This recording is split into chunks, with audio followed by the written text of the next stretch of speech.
الحمدللہ وحدہ لا شریک لہ والصلاۃ والسلام علی من لا نبی بعدہ۔ روزہ کا شرعی وقت صبح صادق سے غروب آفتاب تک ہوتا ہے۔ جن علاقہ جات میں دن رات کا تناسب برابر نہ ہو بلکہ ان میں قدر فرق ہو، وہاں بھی 12 گھنٹے کا حساب کر کے غروب آفتاب سے پہلے روزہ افطار کرنا جائز نہیں ہوگا۔ اگر کسی نے روزہ رکھا اور 12 گھنٹے کے بعد روزہ افطار کر لیا تو روزہ نہیں ہوگا، قضا اور کفارہ دونوں ہوں گے۔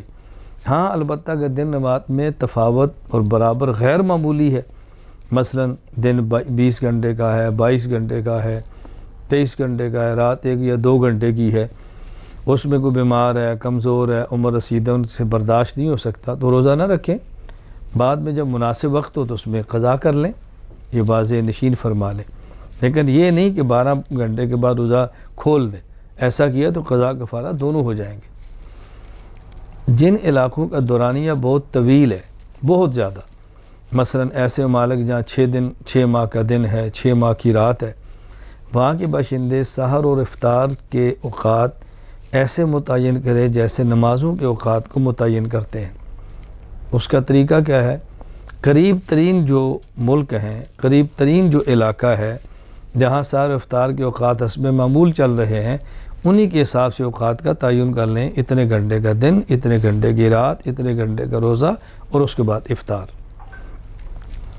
اگر کسی وجہ سے غسل واجب ہوا ہو، سحری کے وقت کم ہو کہ غسل کیا تو سحری نہیں کر سکیں گے تو وضو کریں، سحری کر لیں، روزہ رکھ لیں اور بعد میں غسل کر لیں، یعنی حالت جنابت میں بھی روزہ رکھا جا سکتا ہے، اس کے لیے پاک ہونا شرط نہیں ہے۔ پائریا کے مرض میں مبتلا شخص کا روزہ فاسد نہ ہوگا، کیونکہ اس کے منہ میں جو پیپ پیدا ہوتی ہے اس کی مقدار عموماً اس کے لعاب سے کم ہوتی ہے اور اس سے احتراز ممکن نہیں ہوتا، بچنا ممکن نہیں ہوتا۔ ہاں یہ بات ضرور ہے، اگر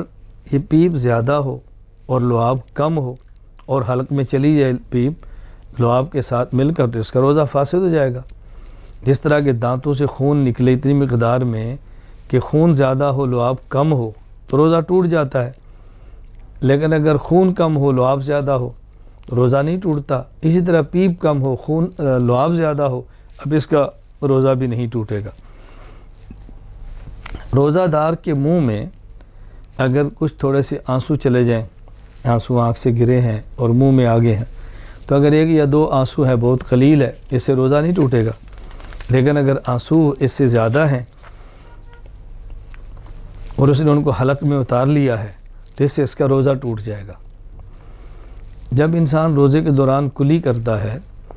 اور پانی باہر نکال دیتا ہے لیکن منہ کے اندر کچھ نمی سی رہ جاتی ہے، وہ نمی سی تھوک کے ساتھ اندر چلی جائے تو اس سے روزہ نہیں ٹوٹتا، لیکن احتیاط اس میں ہے کہ کلی کرنے کے بعد 1 مرتبہ تھوک دیں تاکہ وہ نمی سی بھی باہر چلی جائے اور دل بالکل مطمئن رہے۔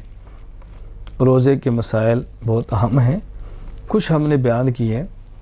سب مسائل بیان نہیں کیے۔ مزید اس کے بعد کسی کو ضرورت محسوس ہو، ahnamedia.com پہ ای میل وغیرہ موجود ہے تو وہاں ای میل کر کے رابطہ کر کے مزید مسائل پوچھے جا سکتے ہیں۔